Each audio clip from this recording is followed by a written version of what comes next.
Hi, this is Judy Saalinger from Lasting Recovery, San Diego's premier outpatient alcohol and drug treatment center. And today we're talking about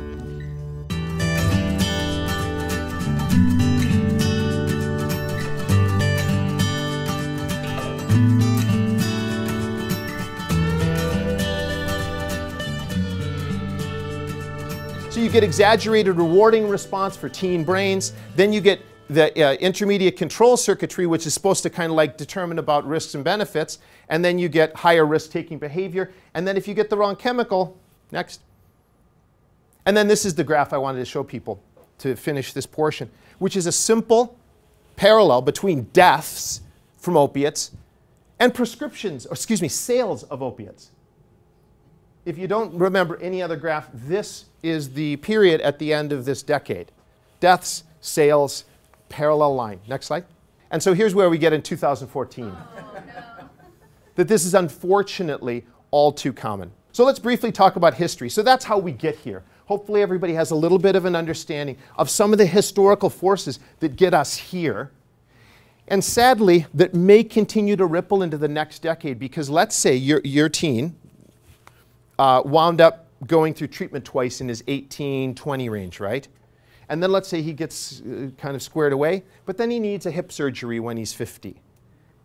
Is he much more likely to wind up having problems with opiates because of this living through this time in history? It's kind of worrisome. So I'm not just saying, let's fix this and then we're good. No, because once you change the brain, sometimes it stays changed. So let's look at history. We're not the first group, and sadly won't be the last, to be a little dumb about things. So this is the teething cordial, and this actually has opiates in it. Anybody recently taken care of a little one? Anybody been with a screaming infant on a plane? Yeah. Oh my gosh, you just beg for the teething cordial, right? Right? I talked to a pediatric nurse who said there used to be, anybody remember phenobarbital? Yeah. There used to be standing orders for phenobarbital on the pediatrics floor. Squawker in room 9. Give the kid a hit and just, right? So our understanding of the risks and benefits of drugs changes over time. So interesting, Grover Cleveland, this all started about when he was president. Two interesting facts about Grover Cleveland. He was the only president married in the White House. Lucky lady, maybe. And he actually did this funny thing where he did a term and then and then came back. We'll see, maybe Hillary will get close. But anyway, California's at the lead here. 1872, the first anti-opium law. So that's a lot of years ago. We kind of knew there's a problem here, folks. So you see, as a species, we're kind of slow to learn, aren't we? We kind of go through this thing, and it's really a little humbling. California was the first state to establish narcotic laws. Here's Nevada out front for maybe the first time. First to make it illegal to sell and dispense opium. Oregon, who's now in the news for another issue, which is the other new laws, passed a comprehensive anti-substance abuse law. And then the Harrison Narcotic Act in 1914 said, I can't treat an opiate addict with opiates. It's illegal. We do this all the time in the hospital. Somebody comes in with heroin-related complications. I can't treat their addiction. Methadone's approved in 1964. Then I'm almost born. Here we go. Then the feds say we can only treat opiate dependence with medications in these facilities. And everybody knows that one of the best places to get heroin is where? Right. Okay. Next. Buprenorphine, first in the 80s, so we know a fair amount about this drug. I'm hoping I'm not going to be standing here in 10 years and saying, guys, remember what I told you about buprenorphine? Oh gosh, I should have known that one, right? Next.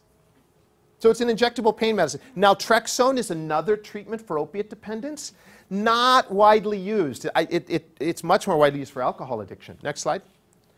So this is a history of opiate treatment. Go ahead and go to the next slide. 2000, big change. All of a sudden, it becomes possible that if you have opiate dependence and you want treatment with medication, that you can get it in a comfortable office. Kind of a cool thing if you're on my end of the, and if there are people who really want treatment but want to go to their doctor's office, okay? So this is the Data Act. And go ahead, Ty, just flip through these bullet points. 2002, the Suboxone and Subutex, Reckitt works with people to get these out. And then generic Suboxone in 2013, which makes this much more affordable kind of treatment. So it winds up being a very, so here we are in 2013, and you saw us go through history with opiate treatment. Next. So the physicians have to, if you're not aware of this, to get a license to prescribe Suboxone, you've got to do some minimal things. It's actually not that difficult. You have to refer patients for psychosocial treatment. It used to be limit to 30, now 100. Doctors who push that limit are more likely to be a problem, just as based on the data. This is from 1997. I'm not sure that this is totally new. We talk about it a lot. A chronic relapsing disease of the brain is a totally new concept for the general public. And this goes into one of my bullet points when I talk with patients about opiate dependence. One of the most common things I hear when I'm consulting with patients with opiate dependence is they're worried that if they start treatment with Suboxone, that they're going to go through withdrawals again.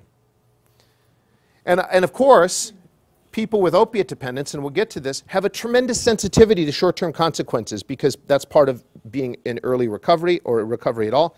And it's actually probably part of having a risk for addiction, is your ability to weigh short-term versus long-term risks.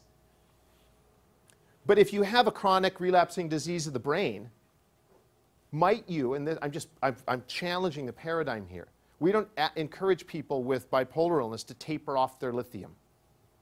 We don't encourage people with chronic recurrent severe depressive disorder to taper off their fluoxetine. Why don't we do that? Because these are chronic relapsing diseases of the brain, and we know that if you taper off your fluoxetine, you've had more than 3 depressive episodes. And if you taper off your lithium and you've been stabilized on it, that your risk of a relapse is extraordinarily high. You can do that if you want, but it's just not maybe the wisest thing for a lot of people based on the literature. Why don't we have this model for opiate dependence? I don't know. It's not because of science.